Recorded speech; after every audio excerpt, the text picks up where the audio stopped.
নমস্কার বন্ধুগণ, আমি আমার অমানিকা মুখার্জি ব্লগ হরিকথা চ্যানেলে তোমাদেরকে সবাইকে স্বাগত জানাচ্ছি। তোমাদের সকলের মঙ্গল হোক। তোমরা সবাই পরিবার পরিজন নিয়ে ভগবান শ্রীকৃষ্ণের দ্বারা সুরক্ষিত থাকো। আমি ভাগবত কথা বলবো, তার আগে আমি গুরু প্রণাম এবং ভগবানের পঞ্চতত্ত্বের নাম নিয়ে ভাগবতে প্রবেশ করব। গুরুর ব্রহ্মা গুরুর বিষ্ণু গুরুদেব মহেশ্বর গুরুরেব পরম ব্রহ্ম তস্मै শ্রী গুরবে নমঃ।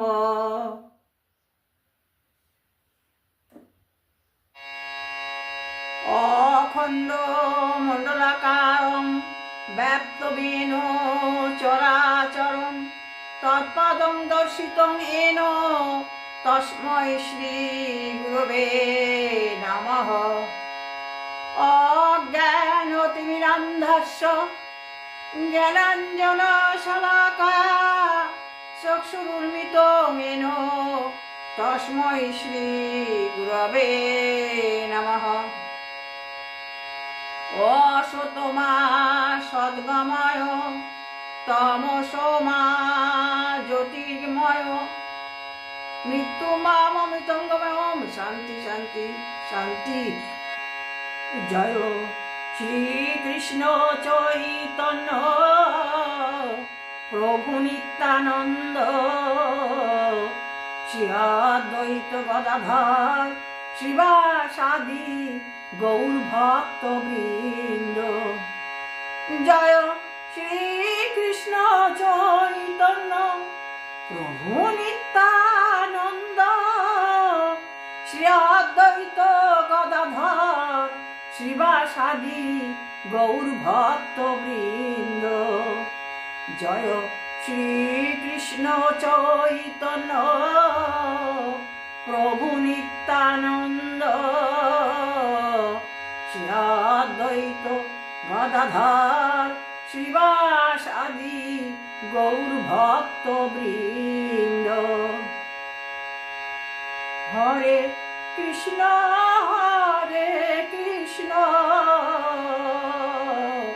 কৃষ্ণ কৃষ্ণ হরে হরে হরে রাম রাম রাম হরে হরে হরে কৃষ্ণ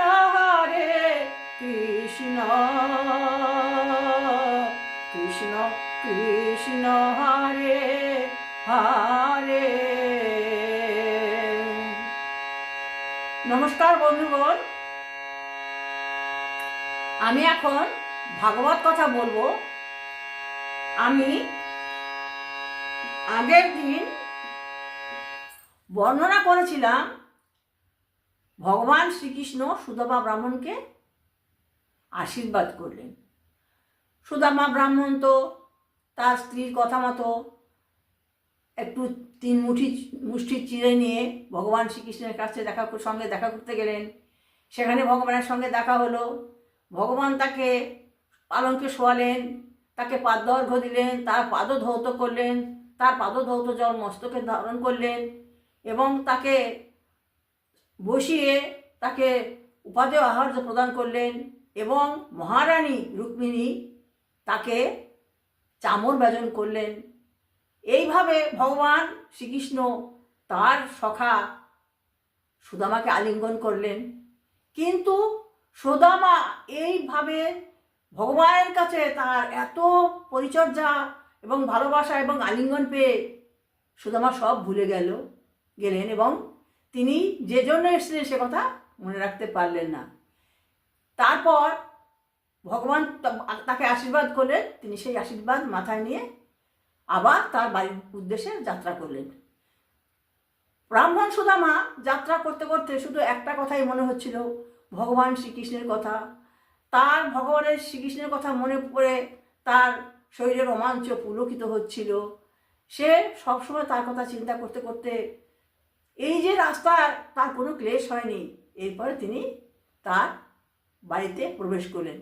সেখানে গিয়ে তিনি দেখলেন যে বিরাট সুউচ্চ অট্টালিকা, সে মন্দির সুন্দরভাবে সাজানো, এবং উনি দেখলেন যে দাসীরা এসছে তাকে পরিচর্যা করার জন্য বলছে, হে ব্রাহ্মণ আসুন, আপনাকে পরিচর্যা করবো, আপনি আমাদের এখানে আসুন। সুদামা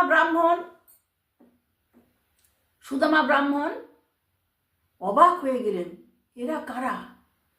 কিছুক্ষণ বাদে যখন সুদামার স্ত্রী শুনতে পেল যে তার স্বামী এসছে, সে তখন অপূর্ব সুন্দর সাজে সজ্জিতা হয়ে স্বামীর কাছে এলেন। সুদামা ব্রাহ্মণ তার স্ত্রীকে দেখে চিনতে পারলেন না, এ কি লক্ষ্মী। এইভাবে সুদামার স্ত্রী সুদামাকে প্রণাম করলেন এবং মনে মনে তাকে আলিঙ্গন করে তাকে গৃহে নিয়ে গেলেন। আমি এইটুকু বর্ণনা করেছিলাম, আজকে আমি ঠিক তারপর থেকে বর্ণনা করব। ভগবান শ্রীকৃষ্ণ যার প্রতি কৃপা করেন, সে পৃথিবীর সর্বশ্রেষ্ঠ ঐশ্বর্য পান। শুধু ঐশ্বর্য নয়, তিনি তার সান্নিধ্য পান। যে ভগবানের সান্নিধ্য পায় তার কাছে তো অর্থ কোনো ব্যাপার নয়, অর্থ তার কাছে কিছুই নয়। যে ভগবানের দর্শন লাভ করে, অর্থ তার কাছে এমনিই আসবে। তাই আমি আমার ভগবান শ্রীকৃষ্ণকে অনন্ত কোটি প্রণাম নিবেদন করি।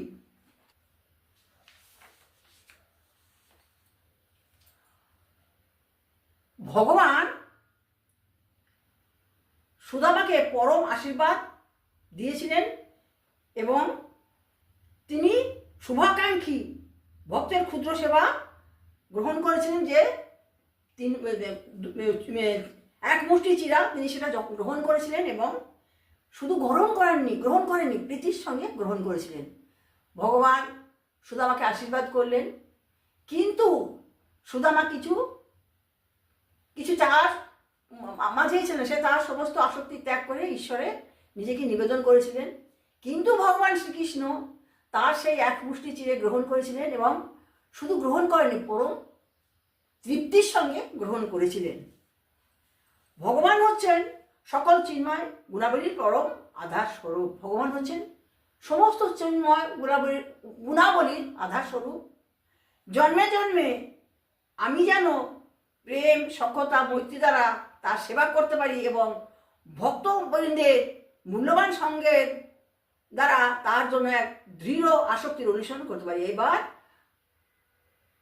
ব্রাহ্মণ সুদামা বলছেন যে তিনি তো হচ্ছেন সমস্ত চিন্ময় গুণাবলীর পরম আধার স্বরূপ, তাহলে আমি যেন জন্মে জন্মে তার প্রেম, তার সখ্যতা ও মৈত্রী দ্বারা তার সেবা করতে পারি এবং তার যে ভক্তবৃন্দ আছে সেই ভক্তবৃন্দের সঙ্গে সঙ্গ লাভ করে আমি ভগবানের প্রতি আসক্তির অনুশীলন করতে পারি। সমস্ত কিছু ভুলে গিয়ে সে এইভাবে বলছে যে আমি যেন তার প্রতি দৃঢ় আসক্তির অনুশীলন করতে পারি। যারা পরামার্থিক অন্তর্দৃষ্টি কম এবং ভক্তকে ভগবান এই জগতের বিচিত্র ঐশ্বর্য সমূহ, রাজকীয় ক্ষমতা ও জাগতিক সম্পদ অনুমোদন করেন না, প্রকৃতপক্ষে অজ ভগবান তার অসীম জ্ঞান দ্বারা ভালোভাবে অবগত যে কিভাবে ধনমদে ধনীদের পতন হয়। যারা ধন নিয়ে মদে মত্ত হয়, ভগবান তাকে ধন প্রদান করেন না, তিনি যে চায় না তাকেই ধন প্রদান করেন। সুদামা ব্রাহ্মণ কিছু চায়নি, কিন্তু সে তার সমস্ত কিছু দিয়ে সুদামা ব্রাহ্মণকে তিনি পূর্ণ করে দিলেন। সুখদেব গোস্বামী বললেন, এইভাবে তার পারমার্থিক বুদ্ধিমত্তা দিয়ে তার সিদ্ধান্তে অটল থেকে সুদামা সকল জীবের আশ্রয় শ্রীকৃষ্ণের প্রতি ভক্তিতে অবিচল থাকলেন। সমস্ত কিছু পেয়ে এলেন, কিন্তু তবুও তিনি তার হৃদয় দিয়ে, মন দিয়ে, আত্মা দিয়ে তিনি ভগবান শ্রীকৃষ্ণের প্রতি অচল ভক্তিতে অটল থাকলেন। সর্বদা ক্রমশ সকল ইন্দ্রিয় তৃপ্তি পরিত্যাগ করার ভাব দ্বারা আসক্তি শূন্য হয়ে তাকে প্রদত্ত ইন্দ্রিয় তৃপ্তির বিষয়সমূহ তিনি তার পত্নী সহযোগে ভোগ করেছেন। তিনি কোনো কিছু চাননি, সমস্ত কিছু ত্যাগ করে ভগবানের নাম করে তিনি যে সে সম্পদ দান করেছিলেন ভগবান, তিনি তার স্ত্রীর সঙ্গে আসক্তি শূন্য হয়ে সেই সম্পদ ভোগ করলেন। ভগবান হরি সকল ঈশ্বরের ঈশ্বর, তিনি যজ্ঞের প্রতি এবং পরম প্রভু। ভগবান হচ্ছেন সকল ঈশ্বরের ঈশ্বর এবং যজ্ঞের প্রভু এবং সকলের প্রতি। এবং পরম গুরু। কিন্তু তিনি সাধু ব্রাহ্মণগণকে তার প্রভুরূপে গ্রহণ করেন, আর তাই তাদের চেয়ে কোনো পরম দেবতা বিদ্যমান নেই। ভগবান শ্রীকৃষ্ণ দেবতারও দেবতা, কিন্তু তিনি ব্রাহ্মণদের খুব শ্রদ্ধা করেন, তাই তিনি ব্রাহ্মণকে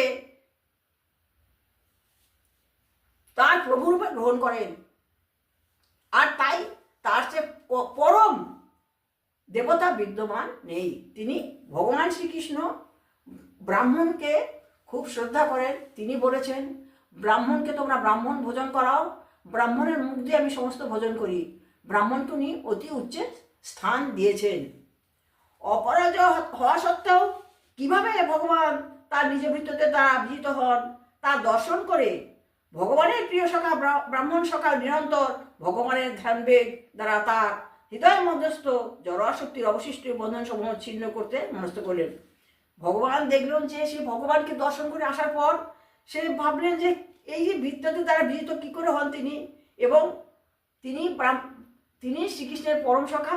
তখন তিনি নিরন্তর ভগবানের ধ্যানে মগ্ন হয়ে ভগবানকে তার হৃদয়ে স্থাপন করে তার কথা নিরন্তর চিন্তা করতে লাগলেন। অচিরেই তিনি মহান সাধুগণের প্রতি ভগবান শ্রীকৃষ্ণের পরম ধাম প্রাপ্ত হয়েছিলেন। এইভাবে ভগবানের নাম করে তিনি অচিরেই ভগবানের যে চিন্ময় পরম ধাম সেটা তিনি প্রাপ্ত হয়েছিলেন। সুদামার পার্থিব সৌভাগ্য বর্ণনা করা হয়েছে যে সুখদেব গোস্বামী ব্রাহ্মণ পরলোক যে উপভোগ করেছেন তা বর্ণনা করেছেন। যে ভগবান সুখদেব গোস্বামী বর্ণনা করছেন যে সুদামা ব্রাহ্মণ সমস্ত কিছু ত্যাগ করে ভগবান শ্রীকৃষ্ণের নাম করেছিলেন এবং তিনি অচিরেই ভগবানের পরমধাম বৈকুণ্ঠ লোক প্রাপ্ত হয়েছিলেন। ভগবান সর্বদা ব্রাহ্মণদের প্রতি বিশেষ অনুগ্রহ প্রদর্শন করেন। ভগবান শ্রীকৃষ্ণ বললাম সবসময় ব্রাহ্মণদের প্রতি অনুগ্রহ প্রকাশ করেন। এখন আমি কোন ব্রাহ্মণের কথা বলবো, এখন তো ব্রাহ্মণ চ্যাটার্জি, মুখার্জি, ব্যানার্জি, কিন্তু যে ব্রাহ্মণদের কথা বলা হয়েছে সে ব্রাহ্মণ সম্বন্ধে আমি অত অবগত নই। তিনি বারবার বলেছেন তোমরা ব্রাহ্মণকে সেবা করো, ব্রাহ্মণকে ভোজন করাও, ব্রাহ্মণের মুখ দিয়ে আমি ভোজন করি। তাই ভগবান সর্বদা ব্রাহ্মণের প্রতি বিশেষ অনুগ্রহ প্রদর্শন করেন। যিনি ব্রাহ্মণগণের প্রতি ভগবানের অনুগ্রহের আখ্যান শ্রবণ করেন, ভগবানের প্রতি তার প্রেম বৃদ্ধি পাবে এবং এইভাবে কর্মের বন্ধন থেকে মুক্ত হবেন। বলছে ভগবান যে ব্রাহ্মণদের এইভাবে সেবা করে, যেমন সুদামাকে তিনি সেবা করলেন, যে মানুষ ভগবানের মতো ব্রাহ্মণকে সেবা করবেন তিনি অচিরেই ভগবানের প্রতি তার প্রেম বৃদ্ধি পাবে এবং এইভাবে তিনি সমস্ত কর্মের বন্ধন থেকে মুক্ত হয়ে ভগবানের যে পরমধাম প্রাপ্ত হবেন। উনি বলছেন যে ব্রাহ্মণকে সেবা করলে, আমি সুদামা ব্রাহ্মণ এরকম ব্রাহ্মণকে সেবা করলে ভগবান সন্তুষ্ট হবেন এবং তিনি তার কৃপায় তিনি পরমধাম বৈকুণ্ঠ লোক প্রাপ্ত হবেন।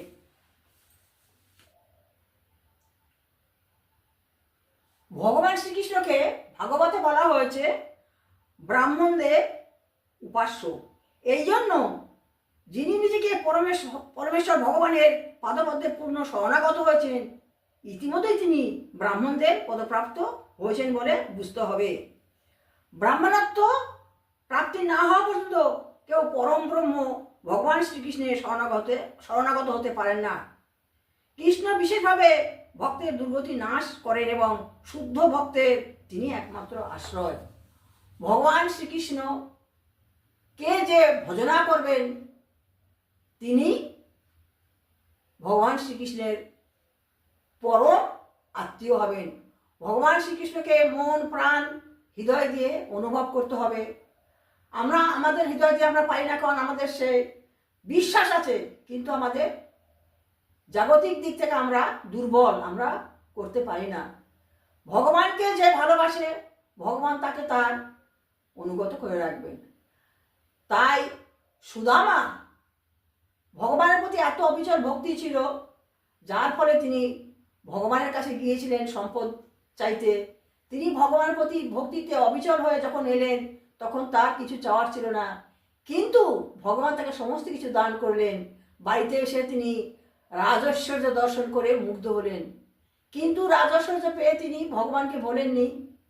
তিনি ভগবানের কে সব সময় সেবা করতেন এবং সেই সেবার মাধ্যমে তিনি তার স্ত্রীর সঙ্গে এই জলসুখ ভোগ করেছিলেন। তারপর তিনি দিনে রাত্রি দিবানিশি ভগবানের নাম করতে করতে ভগবানের বৈকুণ্ঠ লোক প্রাপ্ত হয়েছিলেন। শ্রী সুখদেব গোস্বামী এইভাবে বর্ণনা করেছেন, ব্রাহ্মণ সুদামাকে শ্রীকৃষ্ণ আশীর্বাদ করলেন। ইতি শ্রীমদ্ ভাগবতের দশম স্কন্ধে সুদামা ব্রাহ্মণকে ভগবান আশীর্বাদ করলেন নামক ভক্তি বেদান্ত তাৎপর্য সমাপ্ত। বন্ধুগণ, আমি আজকে বর্ণনা করলাম সুদামা ব্রাহ্মণকে ভগবান আশীর্বাদ করলেন। আজ এইটুকু বর্ণনা করলাম এই কাহিনী। পরের কাহিনী আবার শুরু করব। তোমরা আমার অন্তরের অনন্ত কোটি নমস্কার গ্রহণ করো। তোমরা সবাই ভগবানের কৃপায় সুস্থ থাকো, সুখে থাকো, আনন্দে থাকো, এই কামনা করি। তোমরা আমার ভিডিওটা দেখবে এবং আমাকে তোমাদের নিত্য দাস করে রাখবে। তোমরা ভগবানের ভক্ত, যারা ভগবানের ভক্ত তারা, তাদের চরণে আমি অনন্ত কোটি নমস্কার নিবেদন করি। তোমাদের সকলের মঙ্গল হোক। ভগবান শ্রীকৃষ্ণ তোমাদের সকলকেই সুরক্ষিত রাখুন, এই কামনা করি। ওম হরি ওম তৎসৎ, ওম হরি ওম তৎসৎ, ওম হরি ওম তৎসৎ।